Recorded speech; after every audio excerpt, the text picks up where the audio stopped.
All right, welcome everyone to this new episode of Jury of Drunken Opinion. Yeah, you need to wait some more for more drunken jurors, so go fuck yourself. Take two.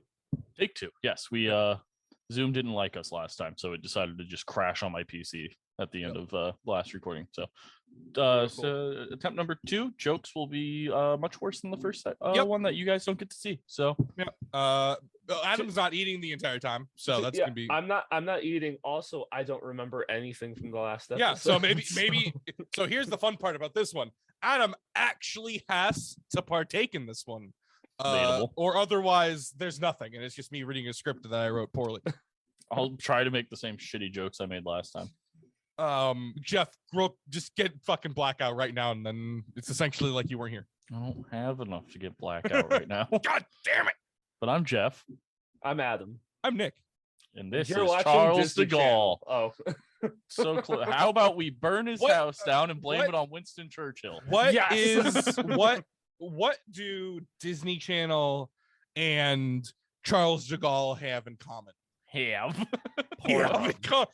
in common. They no. Charles De Gaulle. Subtle but not that bad racism. What era of Disney Channel are we talking about? Late 1990s. Okay. See, if you would have gave me that, maybe I could have got this. I thought we were talking present day. We were not, Jeff. And a very Hitler-y mustache. Disney Channel has Hitler. No, but Walt Disney did.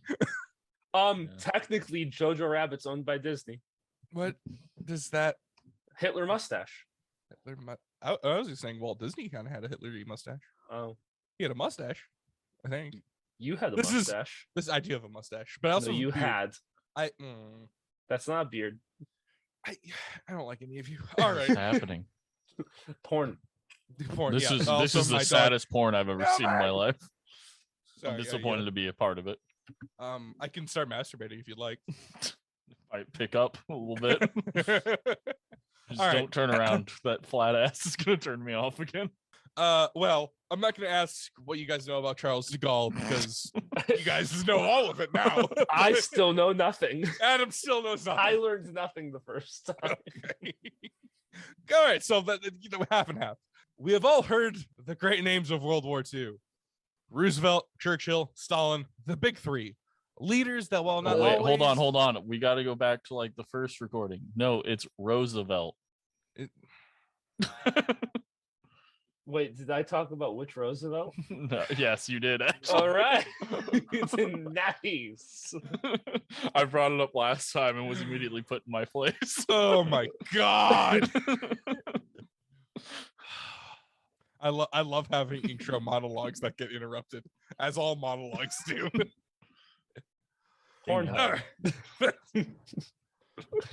I just play the Pornhub music over the next sentence Nick says. Sasquatch. Dumb. Why do I bother? The big three. I don't know. I'm gonna kill myself.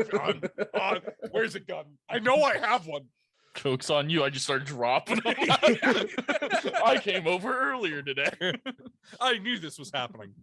We have all heard the great names of World War II: Roosevelt, Churchill, Stalin, the big three. Leaders that, while not always friends, stared down the death of Western civilization and did not blink. Fewer will know, but may still recognize the great names of generals Patton, Montgomery, Zhukov. 1/3 of those were child molesters. Montgomery. Then there is a man who was both a general and a leader of a nation in exile. Brigadier General Charles De Gaulle was a man who was more than a symbol or a leader. In his eye, in the eye of many of his countrymen, he was France. When Churchill when we get to it later, he basically made himself France. He did make himself France, yes. It's kind of like when you gotta poop and you make the ground you're standing on your toilet. That's Okay. the same way Charles de Gaulle made himself France. I was gonna say it's like me going over there and just claiming I run France. Kind of, yeah. My britches are now a toilet. When Churchill was asked if de Gaulle was a great man, he responded by saying he is selfish, he is arrogant, he believes he is the center of the world. You're right, he is a great man. That's the replace the real shitty. That's the replace the real shitty quote I had from the last one. You're Okay. welcome, Jeff. That was just for you. Yeah. The last one was pretty bad. Yeah. Well. I wish I could remember it, but I remember talking major shit about it. Yeah, that's fine. We don't need to talk about that. In the JDO on Emperor Hirohito, we had a common theme throughout the episode. Fuck France. Well, for all you French apologists listening, I have two things to say. Why? And two, here you go. Fuck Now- France. Fuck France. Now there are a lot of reasons to hate on France. From a failed attempt to conquer all of Europe by a 5-6 Italian to blatant war crimes against humanity in the quest of colonialization. But outside of being a meme, World War II is honestly not one of them. This has a lot to do with the Battle of France, which lasted from May 10th to June 25th, 1940. A whole 6 weeks where France did their absolute best to hold the stagnant 280-mile defensive line that was essentially a $9 billion trench with fortresses and artillery. We did. I converted. It's this a lot last of money. time. It's like so much 72. money. Yeah, it's like Yeah. 72 So billion much now. money. Yeah. This was constructed from 1929 to 1938, but would have been a fantastic defense against, say, the British or the Soviets, whose entire wartime strategy was they can't kill all of us. Who needs to maneuver? Whereas the Germans' entire plan was fast moving, agile armor and mechanized infantry that shattered the French defenses. But we'll be talking about that later. Charles Andre Joseph Marie de Gaulle was born November 22nd, 1890 in Lille, France, bordering Belgium. He was the third of 5 children born to Jean and Henry de Gaulle. Jane, whatever. Coming from a long line of professors and politicians. He is what today would be considered upper middle class. His family early on drilled the importance of history, patriotism, and his Catholic faith. Sorry, that's my dog. What is happening? That was my dog. I was just staring at Adam for interrupting my Catholic faith. Oh, for burping? Yeah. That's more real than God.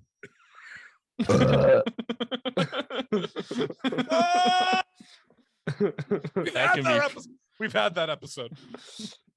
Now here it is again. I just edited out the rest of this and let that episode start here. At 15, he wrote an essay about how he would lead the French army in the inevitable war against Germany to avenge the defeat of 1870, which is basically the same as me at 15 writing a fan fiction about nuking Vietnam. De Gaulle would graduate 13th in his class of about 200 from Saint Cyr, France's elite military academy, which is essentially West Point, in 1912. De Gaulle would start his trend of predicting changes in military tactics around this time. He wrote a paper on how cavalry charges were going to be mostly obsolete in the next large-scale war due to advances in machine guns and the invention of barbed wire. He felt that French decline in military power was due to an over-reliance on volume of fire and moving away from Napoleonic movements and maneuvering. These ideas were not wrong. They were already being proven correct, but with the end of the U.S. Civil War turning into essentially just trench warfare light, and the Russo-Japanese War, which was just a huge dress rehearsal for World War I that got completely ignored because of racism. Yes. Yeah. Of course. Japanese people aren't white, therefore they're not real people and can't think about strategy. I can't wait to edit the intro music into here. Nick's real life quote. The Great War would start in August 1914, and de Gaulle would be a platoon commander for the 33rd Regiment of the French Fifth Army. Unfortunately, the French commander still thought he was fighting the Prussians and had his men performing bugle-led bayonet charges against German machine guns and artillery. Picture that, why don't you? Yeah. I love to think of just like Civil War era America with a drummer boy heading the front line, Just charging an MG30. with a Panzer on the other end. Yeah, that's essentially what it was. To be clear, because that actually reads weird. I'm not talking. That wasn't De Gaulle that ordered that charge. That was his commanding officer, who was like 80. So, but on August 15th, De Gaulle would get shot in the knee at the Battle of Dinant in southwestern France. He would return as company commander in October. He would be promoted to captain for leading intelligence gathering operations across no man's land in early 1915, earning the Croix de Guerre. I'm not going to pronounce that right. But also we'll say that was better than the last time. Well, all right, there you go. This is essentially just crawling across dirt and corpses and piss to listen. I mean, that's all intelligence gathering was. Just crawling halfway through, trying to not get your head shot off by a sniper. In March, he was shot in his left hand with it becoming infected days later, because trenches are just nasty. He would return in September and would be taken prisoner on March 2nd. That kind of sucks at his job. 1916. Well, I mean, to be fair, all of these things are like years apart. So I don't know, man. He would be after he would return, he would be taken prisoner on March 2nd, 1916, during the Battle of Verdun. After he was stunned by an artillery shell, stabbed in the thigh by a bayonet, and gassed. I mean, he's persistent, I guess. Yeah. Resilient nonetheless, but yep. The Germans pulled a 6'5" ass out of a shell crater and threw him in a POW camp. Forgot he was tall as shit. Yeah. Did they have to dig the trenches slightly deeper for him? Or did he have to walk like hunched over? I think standard height for a trench was like, yeah, wasn't it like 6.5 feet? Yeah. He had like which an is inch. what he is, yeah. Yeah. He had like an inch. So Don't we all? That's a different episode. Gotcha. While he was a POW, he made 5 escape attempts from various POW camps. Yeah, we talked about this last time because he's just a 6'5" motherfucker just walking out. Jeff, we talked about all of this last time. We did not. No, That first bit didn't happen. Yeah. In one of his escape attempts, he pretended to be a nurse. And then there was just various digging Doesn't he have holes like a and really tunnels. dumb mustache? Yep. Yeah. Yep. And it's kind of it's like this. It's not quite. It doesn't have the right angles of a Hitler mustache, but it's close. POW camps, like German POW camps for French prisoners, weren't the worst thing in the world. They weren't good, but like they weren't World War II German POW camps. So there's that. Yeah. Yeah. Woo, so much better. Yeah. You die by disease, not a gunshot to the back of the head. At the end of the war in 1918, he went home and complained to his father he didn't get to fight in more of it. Well, yeah, he got fucking shot, stabbed, concussed, thrown into prison. Yeah, I mean, Infected, maybe he had gangrene. Maybe he should have dodged some stuff a couple times, and maybe he could have fought a little bit longer. And I can guarantee you, he had dysentery, because everyone in the trenches had dysentery at some point or another. Just shitting themselves constantly. There was no one in World War I who didn't have dysentery at some point. So, remember all that stuff I was saying about De Gaulle writing that the future of warfare was going to be fast and mechanical? Tanks. War Thunder. Good game. Well, yeah, good game. Well, in 1933, he wrote Vers l'armée de militaire. I think that's better than last time. Maybe. Or in English, Towards the Professional Army. He would point out that France's 320,000 man army would be impossible to maintain for a long period of time, and would propose a 100,000 elite force with 3,000 tanks. He envisioned tank warfare as cavalry, which is distinctly different from previous JDO subject Erwin Rommel, who saw it more as a sea battle. Granted, Rommel was fighting in a desert and De Gaulle was fighting in not a desert yet, but the strategy that De Gaulle was promoting with tanks was noticed by Heinz Guderian, one of the early proponents of Blitzkrieg for the Germans. So, in short, a Frenchman wrote one of the first hypotheticals that would inspire the German commander who would invade almost all of Europe, including France. So, yeah. It's amazing how war is just people stealing other people's ideas. Yeah, pretty much. If I remember correctly, I think both sides of the Russo-Japanese War were using Maxim machine guns. Probably. Like actual, just legit Maxim machine guns. On September 1st, 1939, Germany launched its invasion of Poland. 2 days later, on September 3rd, France, along with England, Australia, New Zealand, India, Tonga, Transjordan, Morocco, and Tunisia, declared war on Germany. De Gaulle, Civ game. yeah, on huge map with all of them. De Gaulle was put in charge of the French Fifth Army's tanks, and would take part in the Saar offensive. This was France's attack into Germany in September 1939, which went about as well as we all expected. France would conquer Germany, and the French border is now along that of Austria. So that's history now. Yeah. I would like to point out all this is history. But that didn't happen. After getting their asses kicked, they would retreat back to France a month later. In May of 1940, Germany would look at the Minot Line and saw a very nice defense and decided to sucker punch Belgium again. God damn Belgium.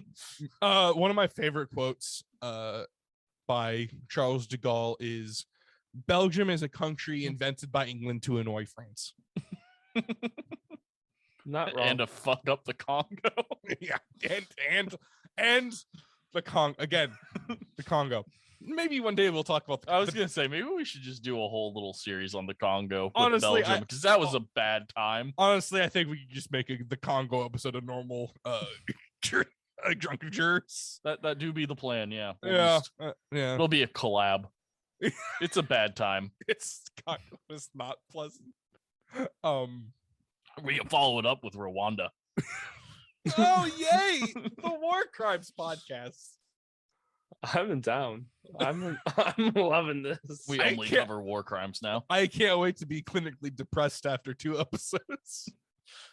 I'm gonna be clinically depressed going into the first one after doing the research. It's so not good.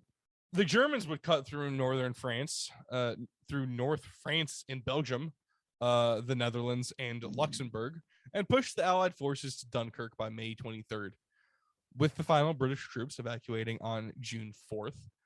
On June 5th, Germany looked at the rest of the Minot Line, and consisting of 60 French and two British divisions, and with a combination of mobility and air support, shattered the remaining defenses.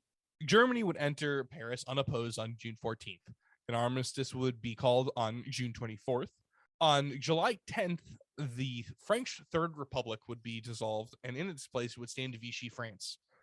The Third Republic, wonderful part of France. yeah. The Third Republic is currently the longest surviving French government at 70 years. In 2028, the current Fifth Republic will take that record if France actually doesn't have a revolution in the next. Hold on, what time is it? I don't know. I'm thinking next May. They like revolutions in May. It's spring. It's a nice time to be outside. Yeah, it's a good time to start a revolution. Really, the best time is during wartime, apparently. Yeah, it's true. You know what's happening over there? Fuck that. You know what I have a problem with? Our country. Yeah. That's the end of the French Third Republic. And then Vichy France. So the reason they called it Vichy France is that the president picked up all of France's government and put it in Vichy instead of Paris. Real original. While De Gaulle was already relatively famous in France, his rise to power was not done in a vacuum. The prime minister of the Third Republic during its downfall was Paul Reynaud. No, there's no N there. Reynaud, who refusing to Renee. Reynaud, who just nay off. Yeah, naying off with all of France's public funds. And then a little whip. Hey, string bean. have $2,000.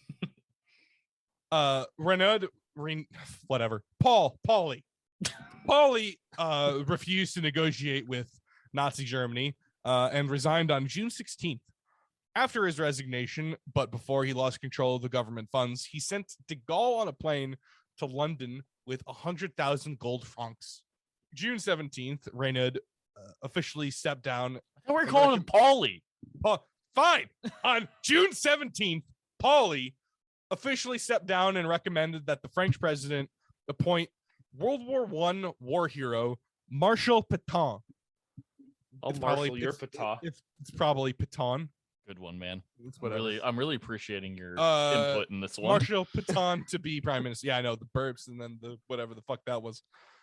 Pétain led the French army to victory at the Battle of Verdun and would head the peacetime army. He was highly respected and had national recognition. It was assumed that he would negotiate an honorable surrender. Instead, he dissolved the Third Republic and created Vichy France, which was just a German sock puppet that killed Jews. At the end of the war, Pétain would be convicted of treason and sentenced to death. He was given life in jail for his service in World War I and because he was 88 years old. While Pétain was in France selling himself to put Nazis in power, De Gaulle was in England meeting with Churchill, calling Pétain and all members of Vichy traitors. Many historians have concluded that De Gaulle was, with his immediate condemnation of Vichy and the Nazi regime, saved the honor of France, something that De Gaulle would vehemently agree with. From London, he would have meetings with leaders and give speeches broadcast into France. In 1943, De Gaulle would transfer his government to Algiers. It's important to understand Vichy really only controlled mainland France. Colonial France, such as North Africa and Southeast Asia, were firmly loyal to the ideals of the Third Republic. In Algiers, French colonial troops and free French fighters led aggressive and successful defenses against German and Italian aggressors. So, in the eyes of De Gaulle, the Free French Algiers was as much of France as Paris. During this time, Eisenhower promised that French forces would be transferred from North Africa to England in preparations for Normandy. If anyone was going to liberate Paris, it would be the French. During the rest of the war, and especially before the invasion of Normandy, tensions began to rise between the US, UK, and France. De Gaulle wanted to be recognized as the rightful leader of France by the Allies, but Roosevelt refused, stating that the Allies would establish a provisional government until elections could be held, calling De Gaulle an apprentice dictator. Oh, this seems about right. This became such a problem that he refused to send radio messages into France, telling the French resistance to follow the orders of the Allies. Churchill, who valued American relations much more than French, would become so tired of De Gaulle, he became irate and demanded he be taken back to Algiers in chains if needed. Paris would be liberated in August 1944. De Gaulle would give a speech declaring the continuation of the Third Republic and the liberation of France.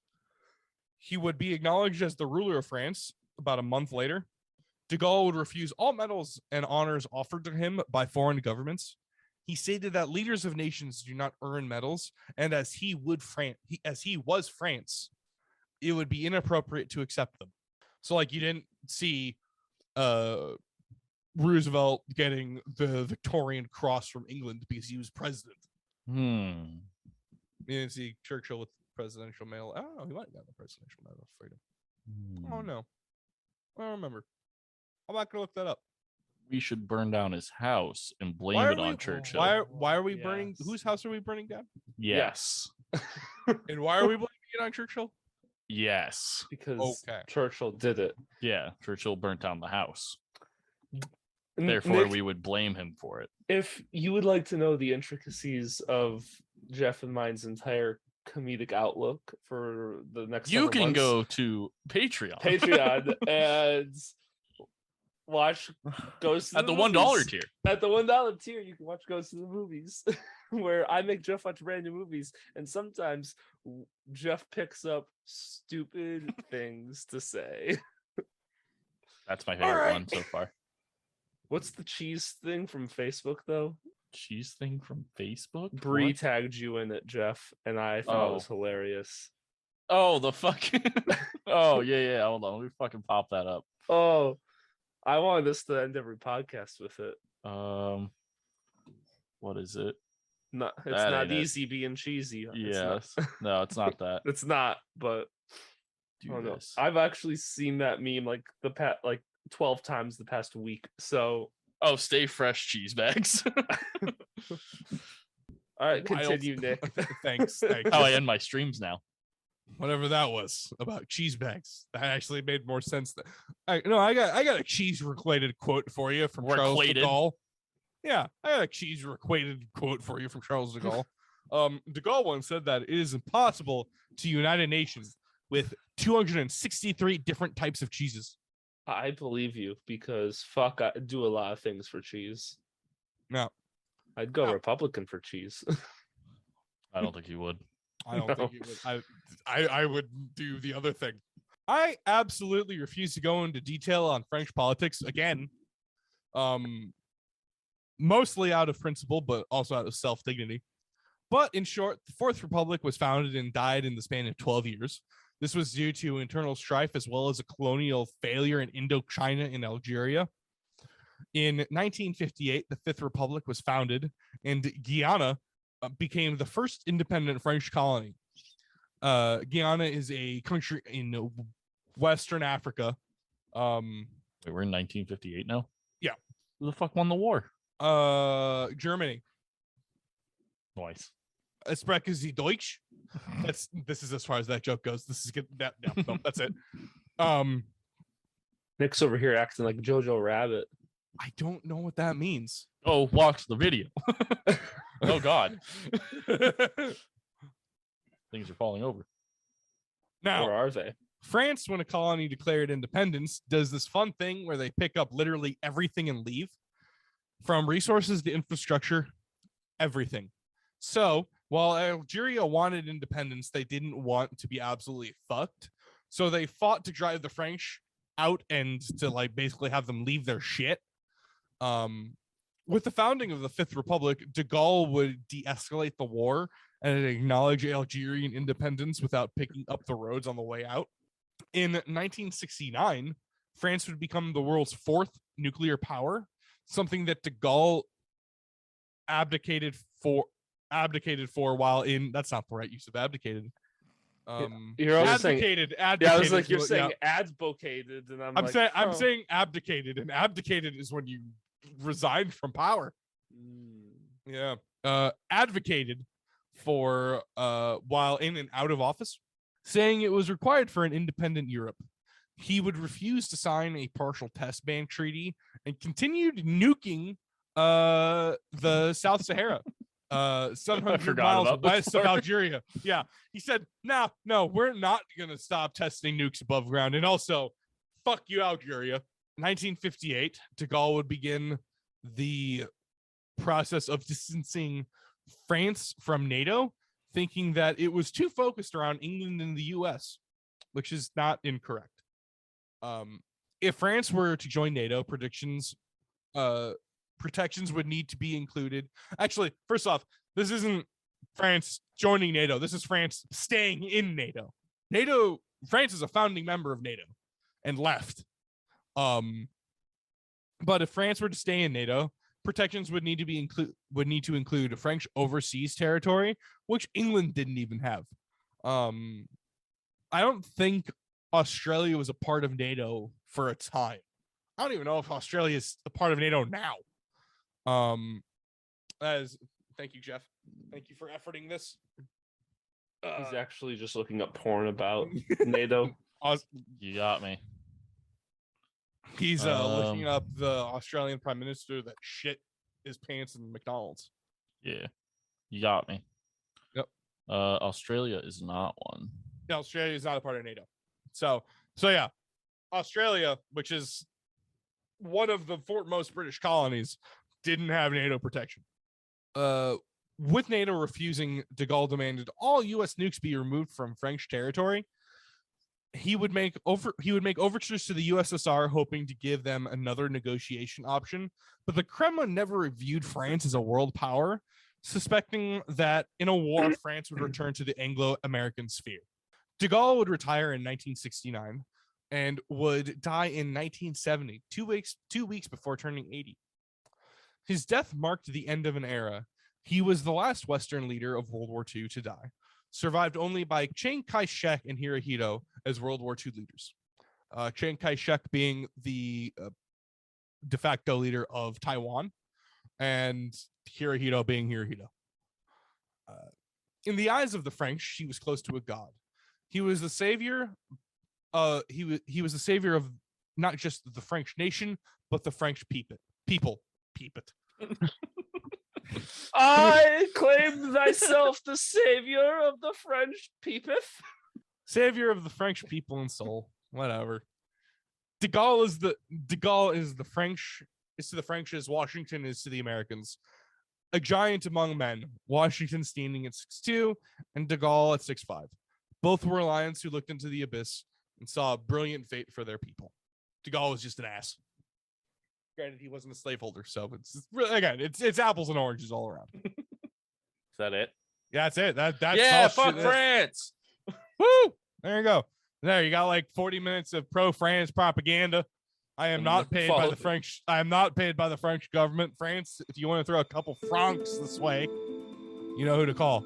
Give me a baguette. Shitting on you. I just want the baguette. I'll take one of those fancy snails. I don't want one of your fancy No, if there, snails. hold on. If any sponsor in France wants to sponsor us, we'll fucking eat snails on the podcast. I don't want. We'll make it a Patreon video. I won't. I'll eat a fucking snail. Shell and all. Let's go. That's how you. I mean, snails are just shrimp of land. Not at all. snails are underwater. Not the way I use them. Also doesn't make sense. All right. I don't want to be here anymore. Can I go All right. home? Well, thanks everyone for listening. If you go down in the description of this episode, you can find our link tree, which will take you to our Patreon and to all of our social medias. Also, if you go to it's the misfitfaction.com. What is it? Is it .com? I don't know off the top of my head. Yes. Is it on our link tree It's yet? misfitfaction.gov. You know, I should probably get around to doing that. Link. It's misfitfaction.gov. It's not. /FBI /ATF. It will be. It will be in the thing. Cool. Yeah. So click on that to go see the Misfit Faction website, which we are also on, and you can go listen to all the Misfit Faction's fun, wonderful stuff. On Patreon, if you go for the $1 tier, you join our Discord and you get access to the movie podcast that Adam and I do, because I don't watch movies, and Adam likes movies and stuff. Movies. This isn't stuffed at all. This is what happens when we fail at fucking. $3 tier. Only good the first time we record an episode. After $3 tier, you get the unedited video version of all these podcasts. Why would you want that? Who knows? Maybe you're wild. Nick, do the fucking roar. Woof.